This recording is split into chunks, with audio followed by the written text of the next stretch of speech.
Hey, what's up? Welcome to Degen Ed. That's degenerative education, meaning none of this is financial advice. Just me having fun looking at charts like the chart behind me, which is of Polestar Automotive, ticker symbol PSNY. And so here I am recording this on the morning of Wednesday, September 18th, just minutes after the market has opened.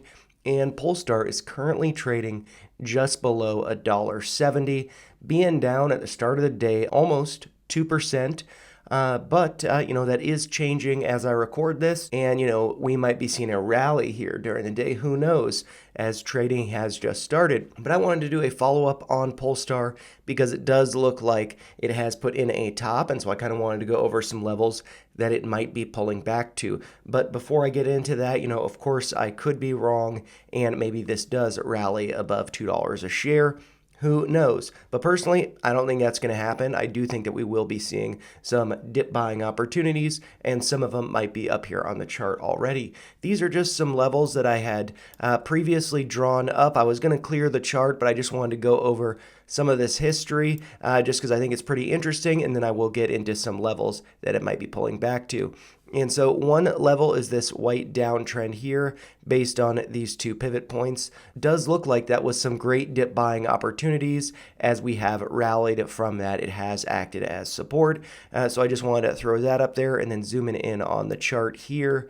This downtrending channel that I've drawn up here also, it was a good time to be selling when it was in the upper portion of that channel. Good time to be buying near the bottom, even when it broke below that white downtrend. So I find that to be pretty interesting. Another downtrend that I do have here is this purple one. Does look like it was more recently acting as support going back to February, the end of February of this year, as well as the pivot point being the end of April. Did break below that here, retested that as resistance, got rejected, and then over here we have broken out not only from that downtrend but also from that channel having taken off. If we look at where price has gone from the lows over here, price has gone up about 200%, so pretty massive there. A good time to be taking some risk off the table, in my opinion, but you do you. And then some other levels here, this blue line, that was a gap that was filled, that was at $1.10 right over here when we broke below that purple downtrend. We got a wick up to that level when we were testing that purple downtrend, hitting a high on July 8th of, you guessed it, $1.10. Got rejected after filling that gap, pulling back, and now we are above it.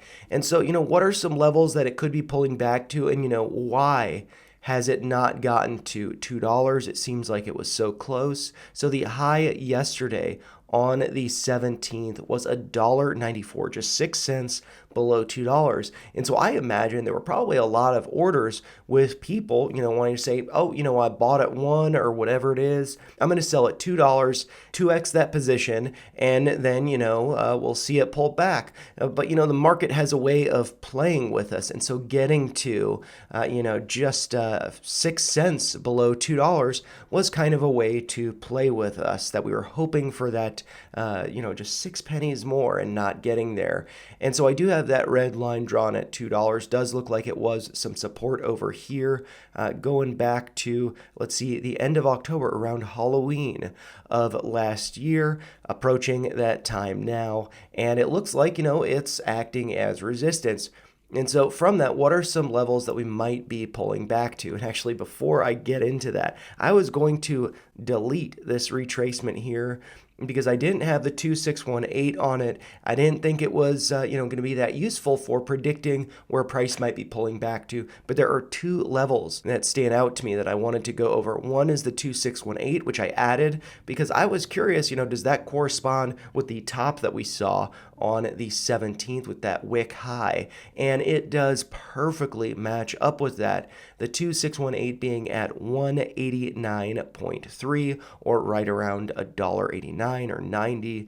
having hit that high of 194, wicking above that level, but closing below after, opening just below it. Got a pretty massive rejection from that level. So I find that pretty neat. And I had previously had the 1618 up here. I had decided to leave it on. We have gone past it, so it's not going to be a level of resistance, but we did kind of consolidate just below it over here before breaking out.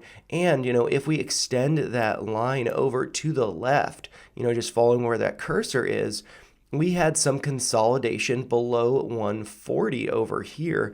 And so I could definitely see price pulling back from around 170 down to 140 and finding support there because we have this consolidation below that level. That would be representing buyers here. That would be pushing it back up.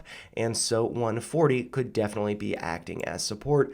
So that is why I have that level there. But what I wanted to do is draw a new retracement from the bottom here at 61 cents up to the high of 194, because I do think that the top is in there. I'm sorry if you want it to go higher.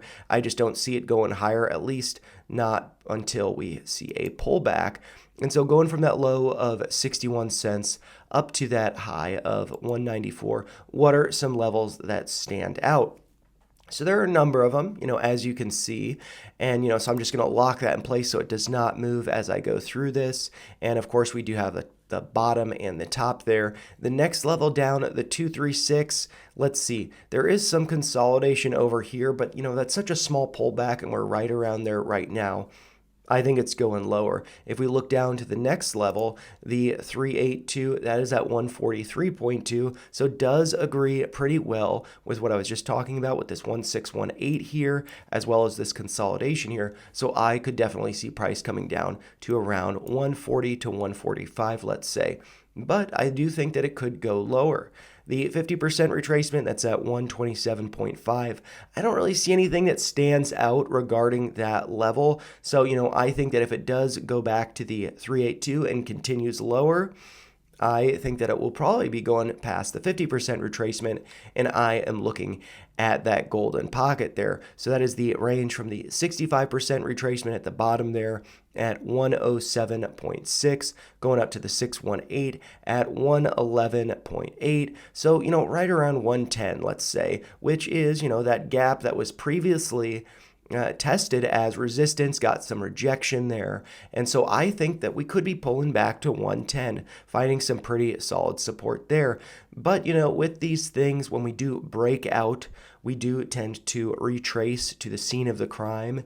And that could be this purple downtrend. That could be bringing price down to sub $1. So I do think that is a possibility, but the levels that I would look for finding support, if we do not rally here, if I am not wrong about this, I would think right around 140.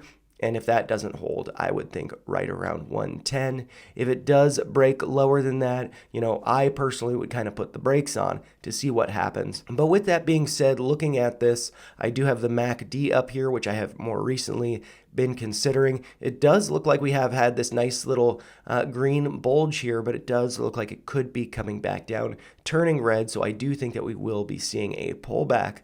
And with this being a nice green run here that we've seen, like I said, going up 200% from effectively, this double bottom over here, I think, at least a 50% retracement would make sense. So, going from 61 cents up to that midpoint, that's still a rally of over 100%.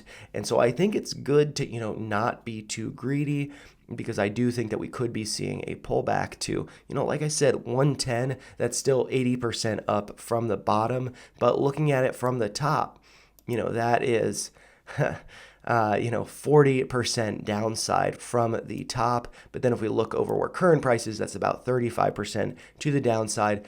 So good to be cautious with that. But if it only comes down to 140, that's about 18%. So still, that is not something to be disregarded. But anyways, with that being said, those are just my thoughts. If you found them helpful, make sure you like the video, share your thoughts in the comments down below, and make sure you subscribe to the channel for more content like this. Thanks a lot for watching, and have a happy day trading. And be careful with the FOMC. Might be a little volatile after the close. Take care.